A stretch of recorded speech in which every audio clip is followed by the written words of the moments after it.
सड़कों की राजनीति कब तक चलेगी? और लोगों को एक डाउट होती है कभी कभी, एक मिनट, इतना बड़ा देश, जब तक इतना देश बड़ा बुलंद देश रहेगा तब तक ताकतें इतना बड़ा इस्तेमाल देश, होंगी ताकि 140 देश को करोड़ झुकाया लोग, जाए। इतना बड़ा देश, 140 करोड़ लोग, और अगर कल कोई किसानों के नाम पे या किसी खालिस्तान के नाम पे या फिर कोई शाहीन बाग के नाम पे सड़क की राजनीति करके, और मीडिया का भी मैं तो खुलकर कहना चाहूंगा, एक वर्ग है मीडिया का जो प्रोत्साहन देती है इन चीजों को। हाँ, और मीडिया को उल्लेख कनाडा में कैसे हो रहा है? मैं तो खुल करके, तो मुझे डर है कि ऐसी सिचुएशंस के साथ देश को डिस्टेबलाइज करने की कोशिश हो सकती है। और आप देख चुके हैं कि जो स्ट्रैटेजी है राहुल गांधी की, जा के वही है, लोगों को भड़काओ, रेलवे वालों को भड़काओ, सेना को भड़काओ, किसानों को भड़काओ, सनातन धर्म को तोड़ो, सनातन धर्म के खिलाफ बोलो कि सब कुछ जात है। तो ये तो भड़कीली राजनीति है, मगर आपका रिस्पॉन्स ये लंबी छूट वाली भी तो नहीं हो सकती। देखिए, भटकाने की राजनीति कर रहे हैं, इसीलिए आज तक सत्ता से भटक रहे हैं, सत्ता उनको मिल नहीं रही है। क्योंकि देश भी समझता है कि ये तोड़ने की राजनीति कर रहे हैं, देश को जोड़ने की राजनीति नहीं कर रहे। मैं तो ये कह दूंगा कि अगर जस्टिन ट्रूडो अपने आप को गलत साबित नहीं करते परसों, तो राहुल गांधी जस्टिन ट्रूडो का भी समर्थन कर देते। आपको क्यों लगता है कि समर्थन नहीं कर रहे हैं?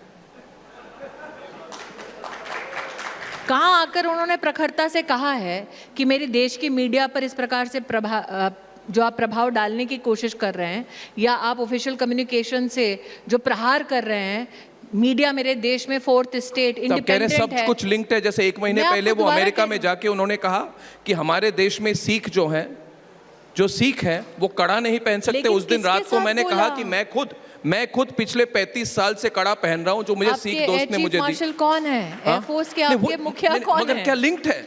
मैं कह रहा हूं कि जो कनाडा ने किया, जो खालिस्तानियों को समर्थन हो रहा है, और एक महीने पहले अमेरिका में जाके जो राहुल गांधी ने कहा, क्या इसमें कोई लिंक नहीं है?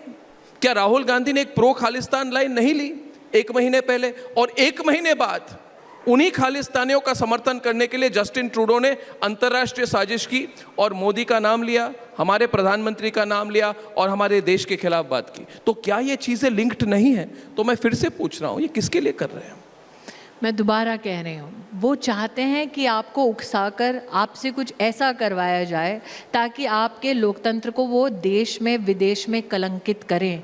It takes a lot of self discipline to ensure that you keep following the path which is constitutionally ordained for the head of government. Narendra Modi ने वो डेमोक्रेटिक रिस्ट्रेन और अपने संविधान, अपने पद के प्रति वो सम्मान और वो डिसिप्लिन दिखाया है। वो भी जानते हैं कि ये जो राजनीति राहुल गांधी कर रहे हैं वो राष्ट्र की उन्नति के लिए नहीं कर रहे हैं, वो इनफैक्ट विपक्ष की एकता के लिए भी नहीं कर रहे हैं। वो सिर्फ अपने आप को पॉलिटिकली रेलेवेंट रखने के लिए राजनीति कर रहे हैं। क्योंकि अगर वो ज़मीन पर रेलेवेंट होते तो जो कश्मीर में उनका हाल हुआ, जो हरियाणा में उनका हाल हुआ, वो कांग्रेस पार्टी का हाल नहीं होता। उनको तो लगता है जम्मू कश्मीर सरकार में उनको 10 मंत्रालय मिलने चाहिए थे। मैंने कहा ना कि वो ऐसी पॉलिटिकल कॉम्प्लिकेशन है जो कांग्रेस पार्टी नहीं सुलझा पाई, तो साहब आप कहाँ से सुलझाइएगा? मगर आपने एक बड़ी बात कही है कि आपने कहा है जो सिचुएशन है देश में भड़काने की कोशिश बहुत होगी। मगर जो बात इन्होंने कही है कि मगर इस भड़काने के मगर धैर्य रखना होगा। आप कह रहे हैं कि धैर्य के साथ, आपके धैर्य, उनका सबसे बड़ा प्रहार ही यह है कि अगर आप कांग्रेस पार्टी के नहीं हैं तो आपको लोकतांत्रिक तरीके से सरकार चलाना नहीं आता। नरेंद्र मोदी ने प्रूव किया कि लोकतांत्रिक तरीके से सरकार चलाने के लिए, देश को विकास के पथ पर ले जाने के लिए गांधी खानदान में पैदा होने की जरूरत नहीं है। और उनकी दुखती रग यही है कि कोई तीसरी बार नॉन गांधी परिवार का देश का प्रधानमंत्री बन गया। उनकी दुखती रग यही है कि जिसे 2013 में तिरस्कार करते थे चाय वाला कह के, वो देश का प्रधानमंत्री बन गया। उनकी दुखती रग ये है कि जिसको हम जेल भरने की तैयारी कर रहे थे, किसी भी तौर तरीके से वो देश का तीसरी बार प्रधानमंत्री बन गया। उनकी दुखती रग ये है कि वो प्रधानमंत्री है जो देश में और विदेश में भारत की विकास की सिर्फ बात नहीं करता, व्यवस्था करता है। पब्लिक सेक्टर अंडरटेकिंग की बात करते हैं, बिल्कुल अलग। पब्लिक सेक्टर अंडरटेकिंग मतलब वो कंपनियां जो भारत सरकार की हैं और जो देश की पूंजी हैं, उनकी ग्रोथ हुई 225%। कैसे हुई? मोदी की सरकार में 10 साल में 5 करोड़ से ज़्यादा फर्जी लाभार्थी पकड़े गए। 40-50 साल की देश की राजनीति में वो 5 करोड़ फर्जी अकाउंट का पैसा कौन सी पार्टी के जेब में जा रहा था? तो Rahul Gandhi politically expedient politics कर रहा है।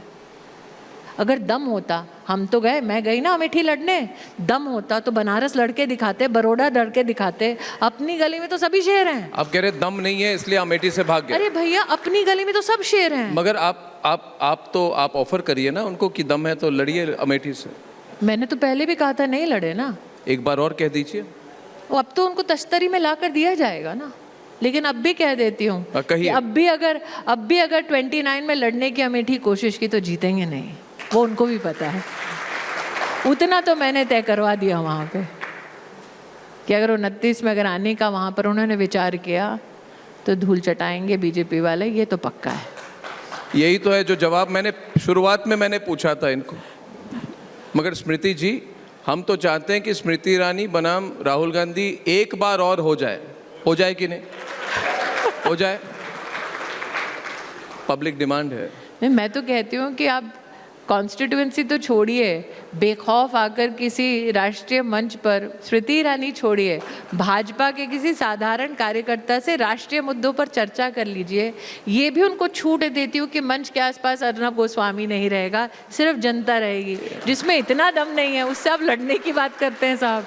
वैसे मेरी एक बार भेंट हो चुकी है। हाँ, उस भेंट का परिणाम क्या था देश ने देख लिया है। स्मृति ईरानी जी, क्या भारत खतरे में है? क्या जब तक मोदी है तब तक भारत खतरे में नहीं है। मगर बैलेंस करना तो मुश्किल हो जाएगा। इसीलिए तो मोदी है और मुमकिन हो रहा है। नहीं, मगर यूक्रेन, रशिया, चीन और अमेरिका के बीच आप पिछले चुनाव के बाद आप कई अंतर्राष्ट्रीय सभाओं में आपने बात की है, आपने एड्रेस किया है, यूनाइटेड किंगडम में, यूएस में। आप क्या देख रहे हैं?